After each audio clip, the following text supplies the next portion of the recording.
कि जब empty Gox चला गया तो बाइनेंस क्या है, तो ये क्या है। अरे एम्प्टी गॉक्स जो जमाने का अलग था, आज का बाइनेंस अलग है। आज हम बात करेंगे फ्रेंड्स बाइनेंस सीजी के विषय में, और बाइनेंस से रिलेटेड क्या बाइनेंस खत्म होने वाला, बाइनेंस का जो सीजी है जेल जाने वाला है, 10 साल का जेल हो गया, ये होने वाला है। बहुत सारे इसमें न्यूज है फ्रेंड्स, और आप जानेंगे जब बाइनेंस खत्म होने वाला है, बैड न्यूज है, मार्केट सब डंप कर रहा है और एफटीएक्स का टोकन पंप कर रहा है। ऐसा क्यों हो रहा है और क्या क्या न्यूज है, आपको अभी क्या करना है, बाइनेंस पे अगर आपका फंड है उसे क्या करना है, आपको बहुत चीज इसमें जानकारी मिलेगा फ्रेंड्स। क्यों बाइनेंस ऐसा हो रहा है, बाइनेंस का सुरक्षित है या नहीं है, क्या वो कोलैप्स कर जाएगा, सब चीज का जानकारी मैं इस वीडियो में दूंगा। तो फ्रेंड्स वीडियो बहुत ज्यादा इंपॉर्टेंट है, तो फ्रेंड्स बने रहिए वीडियो पर लास्ट तक। मैं कुमार आशिक सभी का हमारे चैनल पर स्वागत है। फ्रेंड्स वीडियो में मैं जो भी बताऊंगा ये मेरा पर्सनल ओपिनियन या सुझाव है, बाकी को मर्जी कि आपको सोचेंगे आप क्या करेंगे। तो चलिए फ्रेंड्स वीडियो शुरू करते हैं। इंपॉर्टेंट अपडेट के लिए चाहते आप हमें टेलीग्राम पे फॉलो कर सकते हैं, लिंक डिस्क्रिप्शन में मिल जाएगा, या व्हाट्सएप में जाकर कर सकते हैं। और हमें क्रिप्टो से रिलेटेड इंपॉर्टेंट अपडेट होता है सिर्फ वही पोस्ट करता हूँ, कभी कभार जो इंपॉर्टेंट हमें नजर आता है वही हम करते हैं, या तो फिर जो वीडियो शूट करता हूँ या किसी भी कॉइन को अर्जेंट में बाय सेल करना होता है आपके साथ मैं शेयर करता हूँ, हो सके आप वहाँ पे हमें फॉलो कर सकते हैं। अब चलिए फिर देर नहीं करते हुए आप लोग और हम सब मिलकर एनालाइज करते हैं आखिर बाइनेंस के साथ क्या क्या हो रहा है, कोलैप्स कर जाएगा, क्या होगा, बाइनेंस को जेल होने वाला सीजे को, या तो फिर एफटीएक्स क्यों पंप कर रहा है, बहुत चीज का इसमें आपको जानकारी मिलेगा। तो उम्मीद है फ्रेंड्स वीडियो बहुत ज्यादा इंपॉर्टेंट होने वाला है और आप लोग बिना स्किप किए हुए देखिए। तो चलिए फ्रेंड्स, हाँ वीडियो पसंद आए तो एक लाइक सब्सक्राइब जरूर कर कीजिएगा, क्योंकि आपका एक लाइक सब्सक्राइब आप हमें मोटिवेट करते हैं, आप हमें फ्री में सपोर्ट करते हैं, आपको कोई चार्ज या पैसा नहीं लगता है, सिर्फ बटन दबाना है, सब्सक्राइब कर लेना, बेल आइकन दबा देना ताकि आपके पास नोटिफिकेशन जा सके। उम्मीद है आप जरूर हमें सपोर्ट करेंगे। अब चलिए फिर जानते हैं बाइनेंस से रिलेटेड, अगर आप वहां यूज करते हैं हम लोग सुरक्षित है क्या, क्या होने वाला है, सब चीज जानकारी एक एक करके सीखेंगे और जानेंगे अपडेट लेके। तो चलिए फ्रेंड्स जानते हैं। यहाँ से ध्यान दीजिएगा फ्रेंड्स, स्किप मत कीजिएगा, तभी आपको समझ में आएगा। आपने बहुत न्यूज देखे होंगे, सब किसी का वीडियो देखे होंगे मुझे पता है, बट चलिए मैं आपके साथ कुछ अलग जो भी होगा हमसे अलग शेयर करता हूँ आपके साथ क्या होने वाला है। देखिए फ्रेंड्स, सबसे पहले एक एक चीज करके लेते हैं।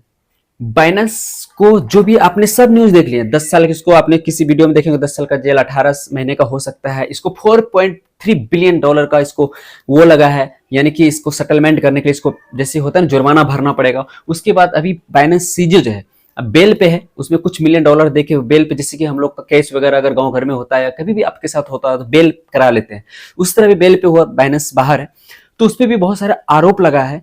बट फ्रेंड्स अब हम एक एक करके जानते हैं, उसके बाद हम जानेंगे $4 बिलियन कहां से देगा, उसके बाद ये क्या है, ये क्या है, टोटल चीज तो ध्यान से देखिएगा, समझिएगा एक एक के, बहुत सारे आपके मन में सवाल होगा। सबसे पहले बाइनेंस का, बाइनेंस पे जो आरोप लगा फ्रेंड्स, बाइनेंस जो सीजे है एक बहुत बड़ा खिलाड़ी है, बिलियनर है। मैं पहले से भी बोलता था वो बहुत बड़ा आदमी है, पैसे में बहुत पैसा उनके पास, ऐसा मत बोलिए कितना बड़ा एक्सचेंज का है, नंबर 1 एक्सचेंज है बाइनेंस अभी भी, तो वो बहुत बड़ा, बहुत पैसा होगा, है भी और होगा भी, सब चीज, यानी कि नहीं मतलब छोटा मोटा आदमी नहीं है, वो बहुत बड़ा है। तो $4 बिलियन उसके लिए कुछ नहीं है, अभी मैं बताता हूं क्यों। तो पहले जानते हैं बाइनेंस, बाइनेंस का जो सीजे है इस पे आरोप लगाया और उसने माना भी गलती, ऐसा है। तो कुछ भी किसी के साथ हो सकता है, अगर गलती की है तो आपको फंसना है, गारंटी। अगर आपने गलती की है, मनी लॉन्ड्रिंग से रिलेटेड, चाहे हमास इजराइल के युद्ध में आपने सपोर्ट किया, सपोर्ट किया, अगर वायलेट तो हर किसी का होता है, तो कौन मनी लॉन्ड्रिंग के साथ होगा, हो सकता है ऐसा, कोई आदमी किसी पे भरोसा थोड़ा ना, हर कोई अपना करने के लिए होता है। इसका तो आरोप तो फ्रेंड्स आज से 2-3 महीना पहले जब एक बार बाइनेंस पे लगा था, बाइनेंस पे जब छप्पा लगा दिया था, तो सोच लीजिए उसी वक्त बाइनेंस जान गया होगा आप सीजे कि हमारे ऊपर तो आ गया है, यानी कि हमारे ऊपर जो मैंने गलती किया हमारे ऊपर आ गया है, यानी आरोप लग गया है और मैं इससे बच नहीं सकता, कभी न कभी मुझे पकड़ ही लेगा।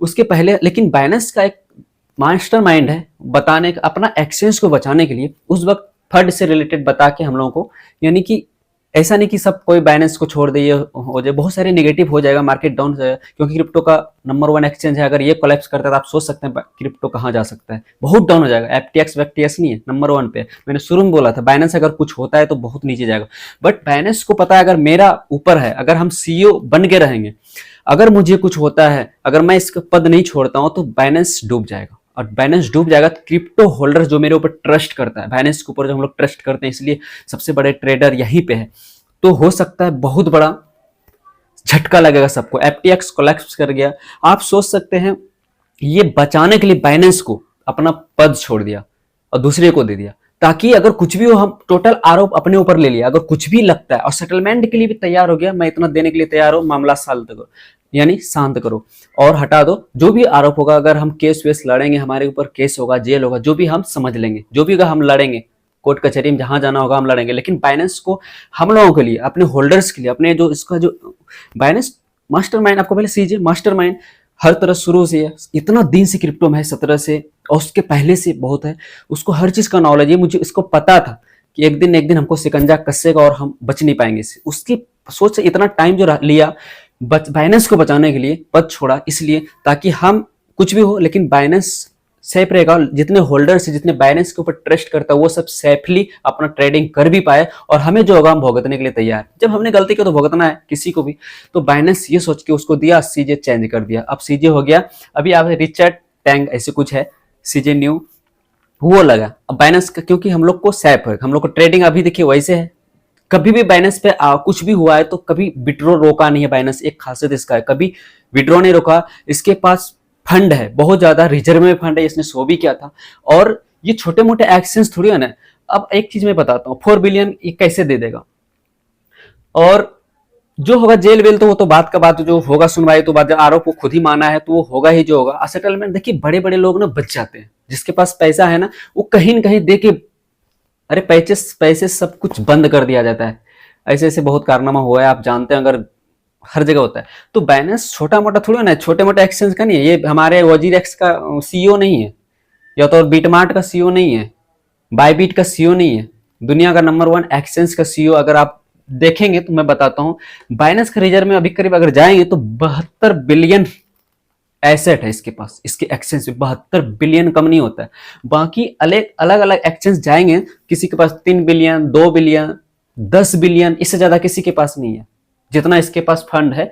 जो इसने शो किया, अगर आप जाएंगे तो चेक कर सकते हैं, 72 बिलियन है।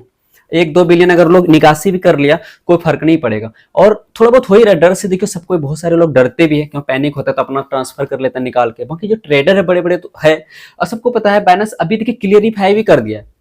जाएंगे कि मैंने जो भी किया क्या, आप लोग यहाँ मेरा बाइनेंस सेव है नहीं है, सब ट्विटर पे ये बता दिया कि आप लोग निश्चित रहें, फंड आपका सुरक्षित है, जब चाहे तब निकालिए, कोई फर्क नहीं पड़ेगा इसको। तो फ्रेंड्स बहुत बड़ा इसके पास रिजर्व है, इतना किसी के पास नहीं। ना क्रिप्टो मार्केट में इतना वॉल्यूम किसी के पास ट्रेडिंग में होता है। बड़े बड़े अगर एक बार में 10 करोड़ 20 करोड़ लगाना होता है तो बाइनेंस पे लगता है। तो इतना फंड है इसके पास। अब रही बात 4 और इस आज से 17 से चल रहा है बाइनेंस, बहुत दिन पहले से। और इसका मतलब ये नहीं कि ये पैसा दे नहीं पाएगा, बहुत पैसा कमाया सीजे, हर ब्रांड इसका बाइनेंस ब्रांड है, बहुत पैसा कमाया। 4 बिलियन इसके लिए देखा जाए तो कुछ नहीं है। 72 बिलियन जो एसेट लेके चलता है बाइनेंस पे, 4-5 बिलियन निकाल के कुछ भी कर सकता है, बहुत पैसा। उससे हम लोग जो बाय सेल करते हैं, उससे जो ट्रेडिंग से जो पैसा फी निकलता है, जो ट्रेड लेता है, फिर कॉइन लिस्ट करता है, उसका पैसा आता है, बहुत तरह की बात होता है, मार्केटिंग वगैरह। तो इसके पास बहुत पैसा, 4 बिलियन इसके लिए कुछ नहीं। तो ये सेटलमेंट करने के लिए तुरंत हाँ भर दिया, जो भी होगा वो देख, लेकिन बाइनेंस को सेफ रखा, हम लोगों के लिए सेफ रखा, ट्रस्ट ना खो जाए आगे चल के। तो देखिए बाहर से तो वही है मालिक बाइनेंस का, लेकिन अगर पद से हट गया ताकि वो बचे रहे, सेफ रहे, अंदर से काम तो ऑर्डर तो उसी का चलेगा। समझ गए, समझते होंगे, बाइनेंस तो उसी करेगा। अब देखिए फ्रेंड बचने के लिए, जिस तरह देखिए BUSD पे इसका जब चला था, लगा था आरोप, BUSD को ही हटा के, जो भी हटा दिया BUSD को, था उसी का बस हटा दिया भीतर भीतर। बहुत चीज ये अंदर से रिपेयरिंग हो गई, यानी कि बहुत चीज सीखा उससे, और बहुत चीज बचने के लिए बहुत चीज किया होगा, कहीं बाइनेंस को कैसे सुरक्षित रखना है, हम कैसे बचेंगे, ये सब पहले ही अपना लिया होगा। उसके बाद अब अगर लगा है तो अभी रिजल्ट आया, सोच सकते हैं FTX को खरीदने जा रहा था कि आप नहीं बचा सकते हमको दे दो। बाइनेंस सीजे उससे भी खरीद सकता था, एक्सचेंज को, टॉप एक्सचेंज वही आता है, टॉप 10 एक्सचेंज को खरीद सकता है बाइनेंस, इतना सीजे के पास पैसा है। और एक ही थोड़ी ना खाली बाइनेंस ट्रेडिंग, और भी इसका ब्रांड अलग अलग हर चीज से बिकता है। अब हम बात करते हैं फ्रेंड्स, लोग बात करता है क्या, हाँ कि $4 बिलियन, मैं एक वीडियो में सुना देखा कि आज तक मैंने इतना बड़ा सेटलमेंट नहीं देखा, एक बोल रहे थे वीडियो में, तो कि 4.3 बिलियन का सेटलमेंट आज तक नहीं देखा। तो इसका मतलब आपने देखा ही नहीं। सेटलमेंट अगर दिखाऊं तो देखिए, स्क्रीनशॉट लगाता हूं। बैंक ऑफ अमेरिका जब सेटलमेंट करना होता, $30 बिलियन का सेटलमेंट किया था, जो आरोप लगा, तो जो भी है सेटलमेंट, जैसे सीजे बाइनेंस 4 बिलियन कर रहा है, तो इससे पहले भी बड़े बड़े बोला कि, जैसे मैंने सुना कि इतना बड़ा सेटलमेंट आज तक नहीं हुआ है, बहुत बड़ा रकम होता है। तो देखिए जिसके पास पैसा, अंबानी के पास, उसके लिए क्या है, बिल गेट्स के पास, इलॉन मस्क के पास, उसके लिए 4-10 बिलियन क्या है, ट्विटर को खरीद लिया था $44 बिलियन में, तो उसके लिए कुछ नहीं, जिसके पास पैसा उसके लिए कुछ नहीं, जिसके पास नहीं तो उसके लिए बड़े, हम लोगों के लिए बहुत बड़ा रकम होता है, हम लोगों के लिए सपना भी नहीं आएगा। तो उसी तरह फ्रेंड्स अगर बाइनेंस की अब बोलता है सेटलमेंट के लिए इतना बड़ा रकम हमने नहीं देखा, आज तक नहीं हुआ सेटलमेंट। तो बैंक ऑफ अमेरिका $30 बिलियन देके सेटलमेंट, उसका जेपी मॉर्गन 13 बिलियन देके सेटलमेंट किया था। उसके बाद देखेंगे एक और है 8 बिलियन देके किया था, और भी है गोल्डन $5 बिलियन देके, फिर एक और है $5.3 बिलियन देके, छठा में आ जाएगा सीजे बाइनेंस जो कि $4 बिलियन देके सेटलमेंट करेगा। तो सेटलमेंट होने वाला जुर्माना जो भरने वाला एक से एक है, जानकारी ना हो तो बोलने से को फायदा ना, पहले जान लीजिए। एक दुनिया में एक से एक महारथी है सेटलमेंट करने के लिए। तो ऐसे ऐसे चलिए ये बात रहा। अब लोग बात करते हैं, कभी कभी सुनते होंगे एम्प्टी गॉक्स। एम्प्टी गॉक्स जब इतने बड़े एक्सचेंज से हो तो ऐसे बोलता है लोग कि जब एम्प्टी गॉक्स चला गया तो बाइनेंस क्या है, तो ये क्या है। अरे एम्प्टी गॉक्स जो जमाने का अलग था, आज का बाइनेंस अलग है, उसका बाइबिट अलग है, इसके बाद क्रैकन अलग है, कॉइनबेस अलग है। एम्प्टी गॉक्स का लोग उदाहरण देता है, उतने बड़े एक्सचेंज चले गए। अरे वो शुरुआती एक्सचेंज था, शुरुआत में बना था जो भी 2010-11 में, क्या नाम था उसका, जेट मैकक्लेब।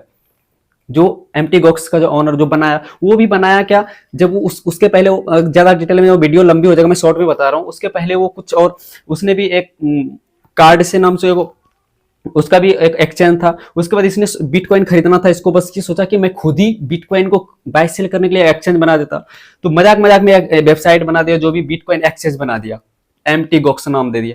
उसके पहले अगर देखेंगे इलॉन मस्क मजाक मजाक में जिस तरह डॉजकॉइन बना दिया था, लोग कहते हैं, और अभी देखिए कहाँ है डॉजकॉइन, बहुत बहुत पैसा उससे हुआ, उसके देखा इसके बहुत। उसी तरह जब 2010 की बात, 2010-11 की बात है, आप रिसर्च कर लीजिएगा, ज्यादा मैं उतना नहीं बता दूंगा डिटेल में। तो सबसे जेट मैकक्लेब को मन में आया कि हम एक्सचेंज खुद ही क्यों ना बना लो। अब पेपाल उस वक्त चलता था, पेपाल अकाउंट से बाय सेल हो जाता था बिटकॉइन को, उसके हिसाब से वो ले लिया। और उसमें कोई रेगुलेशन नहीं था ना, ये था कोई सो ऑपरेट करता था, मजाक मजाक में एक बना लिया, चलो बाय सेल होने लगा, फंड आने लगा, पैसा उसके नंबर, बिटकॉइन सेल करने लगा, जो भी बाय सेल होना, पैसा जो भी हुआ सब इस पे ट्रस्ट कर लिया, बहुत लोग आने लगा। क्योंकि उस वक्त एक्सचेंज था ही नहीं ज्यादा, किसी ने सोचा बनाया इसने, उसने उसी के बाद फिर इसने क्या किया, इसका हैकिंग के सिस्टम हैक होने लगा, ये हो गया, बहुत सारे डिटेल में नहीं जाऊंगा, हैक होने बस इसने क्या किया, बेच दिया। मार्क कैपेलर्स को ऐसे कुछ नाम था, उसको बेच दिया ये। उसके पहले वहां से हैकिंग हुआ, ये सब। अभी जब वो एम्प्टी गॉक्स खत्म हुआ, जो भी हुआ, तो पूरा बंद हो गया, तो उसने देखिए जेट क्लैप्स तो बच गया, और जिसको बेचा वो फंस गया। अभी वो कैसे जो भी है अब दे रहा। अगर उसके बाद अगर देखेंगे दूसरा कॉइन, अगर इसी का जेट मैकक्लेब का XRP उसी का है, स्टेलर दूसरा उसी का है, उस वक्त उसी ने क्रिएट किया, दो खुद का जो भी है। अगर देखेंगे फ्रेंड्स, लोग बोलता है एम्प्टी गॉक्स का बार बार उदाहरण देता है। अरे एम्प्टी गॉक्स अलग था, बाइनेंस अलग है। उस वक्त मार्केट कैप बीटीसी का 2013-14 में 8 बिलियन, 5 बिलियन से 6 बिलियन मार्केट कैप होता था बीटीसी का, इससे। और अभी देखिए बीटीसी का $700 बिलियन है। पहले वो फंड क्या लगता है, अभी 72 बिलियन रिजर्व है बाइनेंस के पास। उसके पहले वो एम्प्टी गॉक्स के पास जब 8 बिलियन बिटकॉइन का है सिर्फ मार्केट का, तो उसके पास कितना रहा होगा, थोड़ा सा मात्रा में रहा होगा।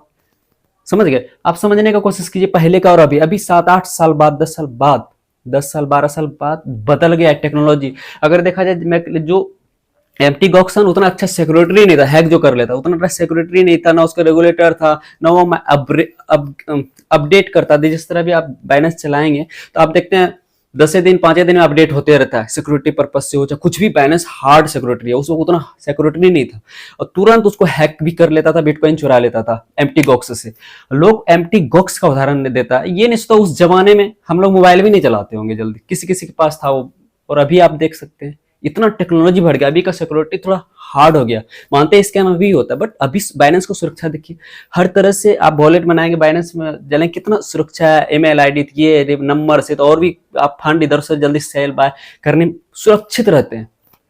बहुत चीज था उस वक्त नहीं था, ये मजाक मजाक में बना हुआ जो भी था। और लोग उदाहरण देता है एम्प्टी गॉक्स हो गया तो बाइनेंस, अरे बाइनेंस एम्प्टी गॉक्स में अंतर था, उस वक्त इतना मार्केट कैप नहीं था, और उस वक्त कॉइन ही नहीं था, सिर्फ बीटीसी ही था। उस वक्त सिर्फ बीटीसी था जो कि लोग जानता। तो उसके आज देखते 23, 24, 25 हजार कॉइन है। उस तरह आजकल मीम कॉइन जन्म लेता है डेली, उस तरह होता नहीं था, सिर्फ बीटीसी को लोग जानता था। बीटीसी खरीदने के लिए एक्सचेंज बनाया था एम्प्टी गॉक्स। तो वही बात है, उस वक्त जानते हैं बाइनेंस वाइनेंस तो 17 में आया, सीजे तो बहुत पहले से काम करता था, बट 17 में जो भी इसका हुआ 16-17 में बाइनेंस का, अगर उसके पास देखें अभी इथेरियम, अभी देखें अभी कॉइन देखिए, पहले 2014-13 में सिर्फ बिटकॉइन को जानता था, दूसरा लाइट कॉइन को जानता था, लिट कॉइन जो बोलते हैं, लाइट कॉइन लिट कॉइन, दो ही को जानता था ज्यादा था, बिटकॉइन के बाद कोई जानता था, लिट कॉइन को जानता था। अभी देखिए इथेरियम, उसके बाद लेकिन लिटकॉइन के बाद यही जेट मैकलब ने एक्सआरपी बनाया, स्टेलर बनाया, इसी का यानी पता नहीं इसका मालिक यही इसी ने बनाया। बट उसके बाद इथेरियम उस वक्त नहीं था, इथेरियम नहीं था, आपका बीएनबी नहीं था, बहुत सारे कॉइन था, सोलाना नहीं था, मानी सिर्फ दो ही कॉइन था, बिटकॉइन और लिटकॉइन, एक्सआरपी और स्टेलर, यही 3-4 कॉइन था, बाकी था ही नहीं। उस वक्त लोग उतना क्रेज भी नहीं था, उतना लोग जानता ही नहीं थी क्रिप्टो को, और उसमें कोई इन्वॉल्व नहीं था, उतना कुछ जानता नहीं था, इतना ये सब चलता नहीं था, तो इसलिए मजाक मजाक बनाया, उतना सिक्योरिटी के पर्पज से उतना वो संभाल नहीं पाया, नहीं हुआ, हैकिंग कर लेता, ये कर लेता, तो ये समझिए वो था। और एम्प्टी गॉक्स का उदाहरण, तो एम्प्टी गॉक्स, बाइनेंस अलग चीज है, बाइनेंस के पास अभी जो छोटा मोटा एक्सचेंज है अभी उसके नीचे टॉप 10 में सबके पास सिक्योरिटी है, अच्छे अच्छे सेव करके रखता है। अब बाइनेंस तो नंबर 1 पे है, इतना फंड ऐसे नहीं कोई रखता है। तो यही था फ्रेंड्स कि ये सब जो है, अब रहा फ्रेंड 10 साल का जेल, ये तो भाई जो भी होगा, ये तो बात का बात का। एफटीटी पंप क्यों कर रहा है, एफटीटी का हम बात करते हैं, एफटीटी इसलिए पंप कर रहा है फ्रेंड्स क्योंकि बहुत एक न्यूज इधर पहले कुछ दिन पहले निकल के रखा था कि एफटीटी फिर से वो यूएस में एफटीटी को लेकर आएगा, यानी एफटीएक्स एक्सचेंज को लेकर आएगा, उसमें एक एक्सचेंज बना है उसको फिर से रिकवर करेगा लोग, इसीलिए एफटीटी में जल्दी यानी पंप देखने को मिले, लोग एफटीटी को होल्ड करके रखे। तो उम्मीद है फ्रेंड्स, एक चीज याद रखिए, एफटीटी जब भी नीचे जाए ना, खरीद के रखा कीजिए, बहुत कम आएगा। अगर एफटीटी एक्सचेंज एफटीएक्स रिटर्न होता है किसी कारण बस, तो आपको बहुत ज्यादा प्रॉफिट देगा। कल के वीडियो में जब $3 के आसपास गया था, मैंने बोला था टेलीग्राम पे कुछ कुछ खरीदिए, बहुत सारे हमें भी खरीदे शॉर्ट टाइम के लिए, मैं भी बाय सेल थोड़ा सेल भी किया, रख लिया, बहुत सारे लोग हैं खरीद के भी रखे होंगे एफटीटी को। अब हम बात करते हैं फ्रेंड्स, अभी आपको क्या करना चाहिए, फंड जो आपका बाइनेंस में, देखिए बाइनेंस में लोग बोलते हैं कि 4-5 एक्सचेंज रखिए, तो सबको पता है, आप लोग भी, हम बिना बोले हर कोई 2 या 3 एक्सचेंज रखता ही है। बाइनेंस पे तो सब छोटे छोटे कॉइन मिलेगा नहीं, तो एक बाइनेंस तो हर किसी के पास होगा या नहीं भी होगा, बाइनेंस होगा, उस पर ट्रेड करते हैं। दूसरा एक्सचेंज, छोटे मोटे एक्सचेंज हर कोई यूज करता है, बोलना नहीं पड़ा, आप लोग भी यूज करते हैं, 2-3 तो आज हर कोई करता है 2-3 एक्सचेंज, हर किसी से बोलने की क्या बात रहा। फंड फंड आप ज्यादा डर है, आप जो अदर एक्सचेंज करते हैं अदर एक्सचेंज में रख लीजिए, ट्रेडिंग भर बाइनेंस पे रखिए, बाकी जो ज्यादा है तो आप ट्रस्ट वैलेट चले जाइए, डिसेंट्रलाइज वैलेट में, और भी दूसरा एक्सचेंज पे ट्रांसफर कर लीजिए अगर वहां ज्यादा है। बाकी डरने की कोई बात नहीं, जैसा बाइनेंस का सीईओ, बाकी देखिए कुछ भी हो सकता है, ये तो अलग मैटर है, बट अपना थोड़ा सावधानी से भी थोड़ा देखिए, थोड़ा वो अपना फंड थोड़ा अलग रख लीजिए, ट्रेडिंग भर रखिए बाइनेंस पे। बाइनेंस इतना जल्दी हार नहीं मानेगा, बाइनेंस इतना जल्दी कोलैप्स नहीं करेगा। बाइनेंस कोलैप्स करेगा मतलब हम लोगों का दिन खत्म, कहने का मतलब बहुत डंप हो जाएगा। रही बात अभी जो एक पैनिक और भी बोल रहा है कि नीचे मार्केट जाएगा, एक अपॉर्चुनिटी मिलेगा, मैंने कल की वीडियो में भी बताया था और पहले भी बताता हूं कि कभी भी मार्केट डाउन जाए, सोचिए मत, सीधा एंट्री मारिए, कोई टेंशन ना, शॉर्ट तुरंत रिसर्च, ऐसा नहीं तो आज न्यूज आए तो तुरंत खत्म हो जाएगा, ऐसा कुछ नहीं। बाइनेंस कुछ होगा तो बाइनेंस बचने के लिए सीजे ने व्यवस्था कर दिया होगा, और बाइनेंस रहेगा, ये सोचिए, इतना ट्रस्ट रखिए, बाइनेंस कोलैप्स करेगा बहुत चीज होगा, इसमें बहुत रिजर्व है, 72 बिलियन कम नहीं होता, तो ये ध्यान में रखिए, इतना को हड़बड़ाने का जरूरत नहीं, थोड़ा फंड रखिए, वहाँ हिसाब से रखिए और नजर में रखिए, और कुछ नहीं होने वाला है। जितना होने वाला रहेगा तो हम लोग, आप ऐसे भी देखते हैं कभी कभी हम लोग सोए रहते हैं, मार्केट डंप हो जाता है, हम क्या उखाड़ लेते हैं, बस होने का रहेगा होगा, बाकी अपना सावधानी रखिए। 1-2 एक्सचेंज सबको यूज करता है, थोड़ा वहां रखिए, थोड़ा वहां बाइनेंस पे भी फिलहाल जितना ट्रेड करता है उतना रखिए, सीधी सी बात, बचने का इसमें बताने का, अपना खुद लोग अपना सेफ्टी मानते हैं। तो चलिए फ्रेंड्स, ये एक अपडेट था, आपको बता दिया। अगर ये वीडियो पसंद है जरूर लाइक कीजिएगा, सब्सक्राइब कर लीजिएगा, बाकी कुछ भी इन्वेस्ट करने से पहले आप अपना खुद का रिसर्च जरूर कीजिएगा। तो चलिए फ्रेंड्स, मिलते हैं नेक्स्ट वीडियो में, तब तक के लिए बाय बाय, जय हिंद।